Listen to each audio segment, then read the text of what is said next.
I know a lot of you have figured this out, but I love doing these schedule previews, not just because I get to talk about a team's schedule, but just because I get to talk about a team. I look for any reason really to talk about a team sometimes. So, like, I don't want to let the cat out of the bag here, but sometimes I'll make a video about a certain topic relating to a team, and I don't even really care about the topic that I'm talking about in the video. I just have some things I want to say about that particular team. I know some of you have caught on to that. Now, I do the schedule previews. You need to know a team's schedule before you start trying to predict a team's record. I mean, it's silly to try to say what team's going 10-2, and then I ask, somebody will tell me that such as going 10-2. I was like, yeah, who are they playing? They don't know, or they'll name a team, and I say, well, is that a home game or an away game? They go, man, I don't know. So there is some actual benefit to doing these schedule previews. But really, I just do these team previews because I like to talk about, sometimes I pick the team I want to do.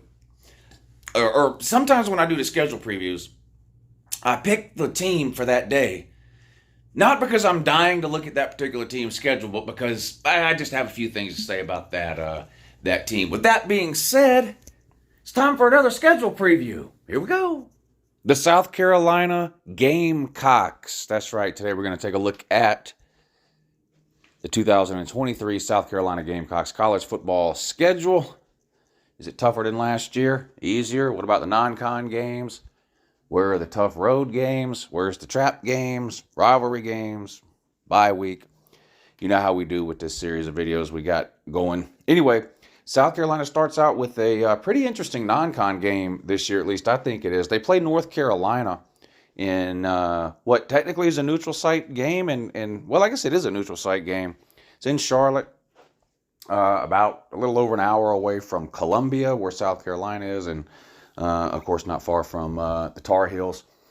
This should be a good game. North Carolina's got Drake May coming back, but they lose almost every wide receiver they have. Their defense was terrible, and for no particular reason at all, they decided to keep Gene Chizik as defensive coordinator. South Carolina, of course, coming off a lot of momentum, really, from the end of last season. I know they lost their bowl game to Notre Dame, but that was a great game. And Notre Dame was a different team at the end of the season than they were at the beginning, when they were busy losing to teams like Marshall and Stanford. Notre Dame ended up winning, I believe, 9 games last year. South Carolina, of course, beat Tennessee and Clemson in the last 2 weeks of the regular season. Two of the most unpredictable wins, I think, for South Carolina in a while. They had their win over Georgia back in 2019 in Athens, and they were a huge underdog in that game. But to win games like that back to back, it kind of takes the fluke aspect out of it, doesn't it? You can see weird things happen. You can see a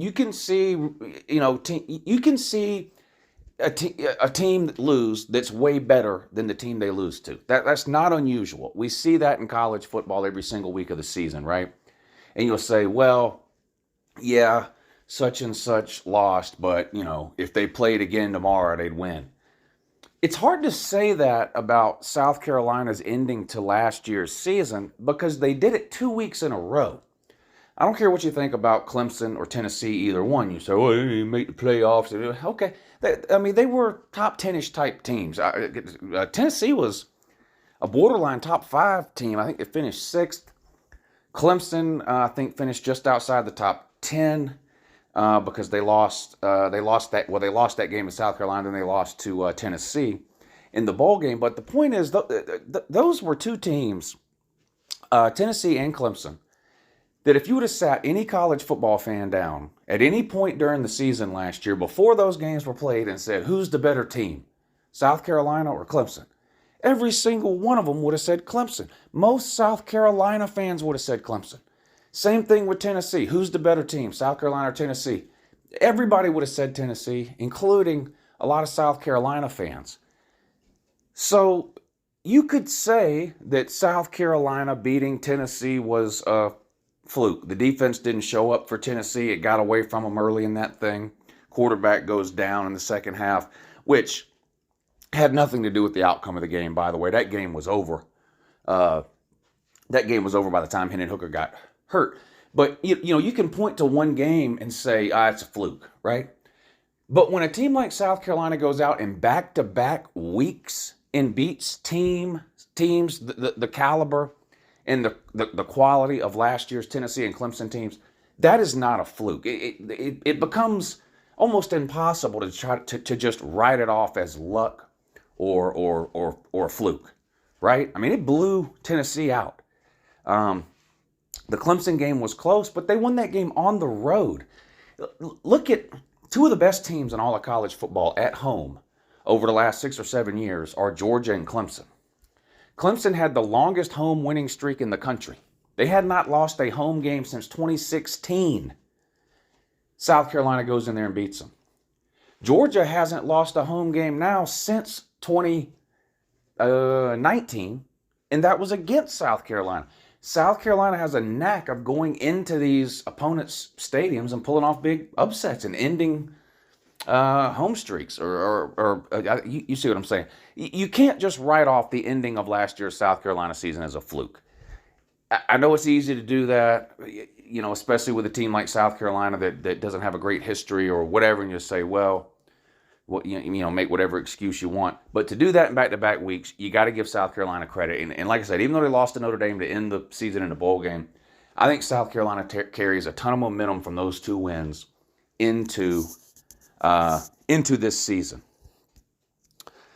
With that being said, given all that momentum they had to end the season, I can't figure out why they lost such key players to the portal. That tight end is one of the top 10 tight ends in the country. You might can argue he's top 5. And South Carolina fans agreed with me right up until the point he transferred. Now you talk to a South Carolina fan and he act like he didn't do anything to help the team. Oh, he was injury prone, he was this, he was that. He was one of the best players you had on offense. Okay? You lose him. You lose the running back. Same thing. Injured. Whatever. And look, that's not a knock on South Carolina fans. All fan bases do this. Every player on their team is the greatest ever until they transfer. Then they're terrible and you don't need them. The point isn't really how good those players were or how much South Carolina will miss them. The point is, I'm just surprised with the way South Carolina's season ended that they had any starters sitting around going, I got to get out of here. That's what surprises me. Another thing I think about when I think about South Carolina is Shane Beamer, and I think the lack of credit that he gets. And I'm guilty of this too. There was a point, I don't remember if it was last season or the season before. It might have been last season, about halfway through the season, and things were not going well for South Carolina. And I made a video about Shane Beamer, not predicting he would be fired or anything like that, but that he might be suffering from nice guy syndrome. And unfortunately, as a Georgia fan, this is something I have a lot of experience with under Mark Richt. Not to compare Mark Richt and Shane Beamer in terms of records or accomplishments or ranking them against each other as head coaches, but what I mean is Shane Beamer's a very likable guy, right? And things weren't going well, and I made that video, and I was like, he's so nice. I wonder if it's just, it's going to be hard for the media to sort of ask him the tough questions. And sometimes when a coach is that well liked, it becomes harder to fire them if you decide you need to do that because they're so well liked. I hate talking bad about Mark Richt anymore. I did so much of it in the last year of his time at Georgia, and that's behind us now and in the past. But there are a lot of people, if you talk to them, that will say, yeah, Rick probably should have been fired 2, 3, 4, maybe 5 years before he actually was fired. But everybody just liked him so much. He was such a nice guy. And so I wondered out loud in a video if South Carolina could potentially find themselves in a similar situation with Shane Beamer. Well, it turns out no one's going to be wanting to fire Shane Beamer.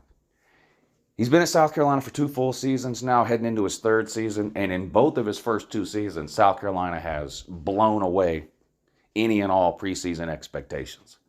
Now, they haven't won a division or a conference or made the playoffs or played New Year's Six bowls and I know that overall, long term, that's the goal really of any fan for their team.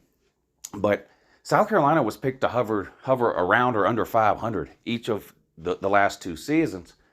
And they've just blown that away each time. Shane Beamer, regardless of what you think about South Carolina or regardless of what you think about Shane Beamer, you got to give the guy his credit. His first year at South Carolina, I think his recruiting class ranked in the 80s. Last year's recruiting class, I believe, was top 20. So wins are heading in the right direction. Recruiting is heading in the right direction. And momentum and the proven ability to show up and beat really good teams. Again, what you think about Tennessee or Clemson aside, however you classify them last year, good, great, really good, whatever. Carolina beat them both. South Carolina beat them both in back-to-back weeks. North Carolina had a disappointing season last year, sort of the opposite. A lot of expectations heading into the year last year for North Carolina. Didn't really live up to it. The defense was horrendous, like we talked about at the beginning. But anyway, this will be a big non-con game to start things off. Do y'all consider this a rivalry game? I guess I would be curious to know from South Carolina fans, do you consider North Carolina any type of a rival? From North Carolina fans, do you consider South Carolina any type of a rival? I'm talking strictly football here. And then everyone else, college football fans in general that aren't fans of South Carolina or North Carolina, do you look at this game as any type of a rivalry? I really don't. I don't know if it's because they don't play all the time or what. I mean, I know they're border states, and I know, the two schools probably don't like each other and that kind of thing, but I don't necessarily consider this to be like some type of huge rivalry game. But with that being said, this is the type of game that because it's not played all the time, when it is played, I think it's worth getting excited about. I mean, this is a week 1 game. It's a pretty big game. Both of these teams will be ranked, I think. I think South Carolina could be a top 25 team preseason. And it's been a while since we could say that. So we'll see. Anyway, games in Charlotte, South Carolina versus North Carolina. So a difficult non-con start to the season for South Carolina. Then they come back home to take on Furman, lower classification school. That should be as close to a guaranteed win as you can get as a South Carolina fan. And then their first true road game, their first SEC game, and it just doesn't get any more difficult than this within the SEC or really anywhere in the country right now. They have to go on the road and play at Georgia. Yes, South Carolina was the last team to win in Athens back in 2019. That game can be classified as a fluke. And I don't want to hear anybody tell me I'm just saying that because I hate South Carolina or I'm a Georgia fan. I just spent 10 minutes almost giving South Carolina way more credit for what happened last year than you'll hear anybody else on the internet give them. If you go back and watch that game or read the recap of that game, Georgia lost that game by only giving up 1 touchdown defensively. This was maybe the worst game of Jake Fromm's career. He threw 3 interceptions in that game, and I believe he had a fumble as well. 4 turnovers in this game for Jake Fromm. Rodrigo Blankenship, who is the most accurate kicker in Georgia history. It's not my opinion. You can Google these things. People like to talk about Kevin Butler. I love Kevin Butler. Rodrigo Blankenship was a better field goal kicker than Kevin Butler. That's just a fact. You can look the numbers up for yourself. Rodrigo Blankenship was missing kicks in this game. It was just one of those anything that can go wrong did go wrong type of deals. I'm not taking anything away from South Carolina. They won the game, and that's all that matters. That's all that matters. With that being said, it's hard to imagine. It was hard to imagine South Carolina going into Athens and beating Georgia that year, 2019, when Georgia was a top 10-ish type team. It's even harder to imagine South Carolina going in and winning this game this year when Georgia likely will be the number 1 ranked team in the country at that point in the season. They're a consensus preseason number 1, Georgia. And Georgia's first 2 games of the season are against 2 complete nobodies. Georgia will be 2-0. I know Georgia's got a new quarterback situation, new offensive coordinator, but this will be the 3rd game. So a lot of the kinks, I think, will be worked out for Georgia offensively by the time this game is played. Again, it's a home game. You have to assume South Carolina will be a significant underdog in that one. Then South Carolina comes back home to take on SEC West opponent Mississippi State. This is a game South Carolina needs to win and should win. I'm not expecting much from Mississippi State this year, and it feels wrong almost to say anything bad at all about Mississippi State right now because of what happened at the end of last season when Mike Leach, they promoted from within. Arnett is the head coach out there. He does not want to run the same style of offense that Mike Leach ran. And I just think Mississippi State overall as a football team is in for some growing pains this season. Columbia, Williams-Brice Stadium can be a tough place to play. And I just think South Carolina is the better team. They should be favored and probably should win that one. And then this could be a big game. On the road at Tennessee. Revenge game. Obviously, playing at Tennessee going to be more difficult than last year when Carolina got them at home. Tennessee will probably be a double-digit favorite in this game or close to it. It could be, 13, 14 points, somewhere in that range. Spencer Rattler, quarterback for South Carolina, versus probably Joe Milton, quarterback for Tennessee. They got that freshman there, Nico. I'm about to leave you. I don't think Nico will be starting any games this year, barring some sort of injury to Joe Milton. So, not that he won't play at all, but I think it's kind of assumed at this point Joe Milton will be the QB for Tennessee. I just think Tennessee is a better team than South Carolina, but this could be a huge game here because if Georgia stumbles this year, most people's bet to pick up the pieces are going to be Tennessee, and then maybe to a lesser degree, potentially South Carolina, right? So this game, kind of early in the season. Now, South Carolina will have already played Georgia. Georgia doesn't play Tennessee till much later in the year, November. But if Georgia stumbles for whatever reason this year, you would assume the winner of this South Carolina-Tennessee game is going to be in a really good position to win the East.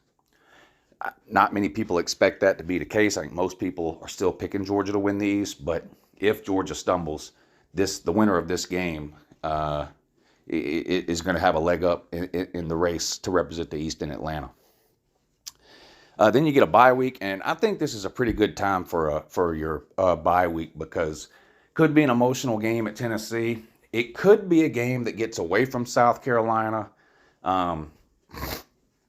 Tennessee's offense, it either works or it doesn't.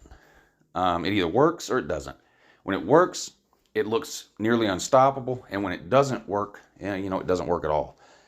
It could be a situation where, it's possible South Carolina loses that game by 2 or 3 touchdowns, kind of a demoralizing type of deal. Nice to have a bye week coming off of that to sort of get your legs back up underneath you before you have to play Florida. And if you happen to beat Tennessee, it's going to be a huge emotional win. Again, a good time for a bye week. I just think that's a good time for the bye week. And it's interesting to me that South Carolina plays these two teams in back-to-back weeks, Tennessee and Florida, because Tennessee was a much better team than South Carolina last year over the course of the season, yet South Carolina beat them. South Carolina was a much better team than Florida last year over the course of the season, yet Florida beat them. So at Tennessee, a revenge game for Tennessee against South Carolina. Home against Florida, a revenge game for South Carolina. Not only did they lose to Florida last year, they got embarrassed. I don't even think they scored in that game. It was an embarrassing performance for South Carolina last year against Florida. That'll be an interesting game. On the road at Mizzou and on the road at Texas A&M. Back-to-back road games, which is always tricky in the SEC no matter which two teams you're playing. We'll start with Missouri. I think it's possible Missouri improves a little bit this year, but it's hard for me to imagine them taking more than a baby step or two forward. Their coach, Drinkwitz, has been there for a few years. He's gone 500 every single year he's been there. Now, a lot of their losses last year were close. People love to point out the Georgia game, Missouri-Georgia, 26-22. On the road at Mizzou. Sorry about that. I don't think Mizzou has that much of a home field advantage, and Georgia struggling there last year hasn't changed my mind. I know there's a lot of Georgia fans and even some Georgia professional media running around on YouTube that like to act like Missouri is a tough place to play. Now, they never, they don't say that going into the game. Georgia only won 26-22. Well, it's hard to play in Columbus. It's not. If you were to rate the home field advantages in the SEC, Mizzou is at or near the bottom of the list. That's a game South Carolina should win and needs to win. The following week at Texas A&M, this was an interesting one. South Carolina and Texas A&M play every year. They're the cross-division rivals, East-West. So They play every year. Until last year, South Carolina had never beat Texas A&M. Texas A&M had beat South Carolina every single year they had played since joining the SEC a decade ago. South Carolina got that monkey off their back last year. They beat Texas A&M at home, jumped on them early in that game. They were up 2 or 3 scores early in that game, never looked back. Ended up being a close game, but they did win the game, got that monkey off their back. This is going to be much more difficult. I think Texas A&M is going to be one of the most improved teams in the country, at least record-wise. Look, I led the parade of pointing and laughing at Texas A&M last year. And I've said this before, I'm going to say it again now. One of the reasons it was so funny to point and laugh at Texas A&M last year is not just because they were losing games. It's because they are one of the most talented teams in the country, and they were losing games. That's why. That's why it was so funny. They bring in an offensive coordinator in Bobby Petrino. It's we'll see how that works out. We don't know. Is Jimbo really going to let him run the offense? We'll see. We'll know by this point in the season, though. But a tough place to play. Yeah, this is interesting here. At Mizzou, probably one of the worst home field advantages in the SEC. And then at Texas A&M, one of the best home field advantages in the SEC. That's going to be a tough game for South Carolina. I think South Carolina has the potential. I mean, we saw them beat Texas A&M last year. Texas A&M will probably be favored in that game, would be my guess right now. Then you come back home, you play another non-con game against Jacksonville State, also called the Gamecocks. That's one South Carolina will win. Vandy, again at home, win or should win. Kentucky at home. I think this is a game South Carolina should win. I think Kentucky takes a step back this year. I like Mark Stoops. I think Kentucky should give him a lifetime contract and pay him as much money as he wants to keep him forever. But the idea that some people had over the last couple of years that maybe Kentucky was ready to take that next step and compete for division or conference championships, I just think that window has closed. I know they brought in Devin Leary at quarterback from NC State. I just don't think Kentucky's got the pieces to hang with the top half of the SEC East this year, which would be, Georgia, Tennessee, South Carolina. I think after those 3, you kind of mixing it up between Florida, Missouri, Kentucky. I think they're in that sort of tier there. And then, of course, Vandy, sucking high intent per usual. But this is a game at home South Carolina should and needs to win. And then the in-state rival game against Clemson. And this will be a big game for possibly a lot of different reasons. Clemson's got sky-high expectations like they do every single year. Carolina, like I mentioned, under Shane Beamer, has improved record-wise and gotten better every single year he's been there. Now heading into his 3rd year. They got Spencer Rattler coming back. And regardless, if both of these teams were 0-11 heading into this game, this is still a big game for these two teams. Clemson's going to have revenge on their mind. Lost at home to South Carolina last year, snapping their home winning streak that went back to 2016. Clemson would love nothing more than to return the favor and win on the road in Williams-Brice Stadium to close out the regular season. I think this will be a good game. I'm not completely sold on Clemson. I do think they're more talented than South Carolina. I think they'll probably be favored. in that game, but I've got questions about Clemson defensively. They'll lose a lot of talent to the NFL. I still have questions about their wide receiver group. And this will be the first year that we see Cade Klubnik as a full-time starter. DJ Ukulele didn't work out. He's gone. So is Brandon Streeter, their offensive coordinator. They bring in Garrett Riley from TCU, which I think is a home run move. We'll see how it all works out. Will Shipley, probably the best player or best offensive player on Clemson's team. He's their running back. But that's the South Carolina schedule. I don't make predictions this early in the offseason. I don't start those until usually middle of May or so, towards the end of May maybe. But I do like to go through as many of these schedules as I can. Trap game, if you had to name one, maybe at Mizzou, because you get Florida at home. That could be, a big emotional game. And then you've got a game at Texas A&M, but then sandwiched in between there is kind of a forgettable game at Mizzou. If I had to pick out a trap game, that one, or the home game against Mississippi State too. I mean, look, at home against, or on the road at Georgia, on the road at Tennessee, those are two top 10 teams, and sandwiched in between is a home game against a sleepy Mississippi State team. So, Mississippi State, potential sleeper, trap game, almost said trash game.